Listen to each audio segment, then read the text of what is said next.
નાણામંત્રી નિર્મલા સીતારમણે લોકસભાની ચૂંટણી પહેલા મોદી સરકારનું છેલ્લું વચગાળાનું બજેટ રજૂ કર્યું છે ત્યારે શક્તિસિંહ ગોહિલે ભારતીય જનતા પાર્ટી ઉપર પ્રહારો કર્યા હતા।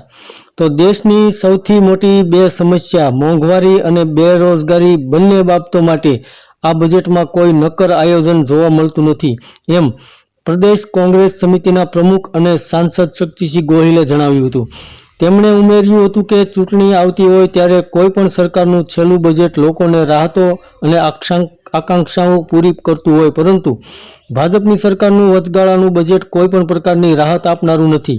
પ્રામાણિક કરદાતાઓને ઇન્કમટેક્સના સ્લેબમાં કોઈ મોટી રાહત મળશે તેવી મોટી અપેક્ષા હતી, પણ કરદાતાઓને કોઈ રાહત નથી। શક્તિસિંહ ગોહિલે કહ્યું હતું કે ગરીબો અને ગરીબી સતત વધતી જાય છે।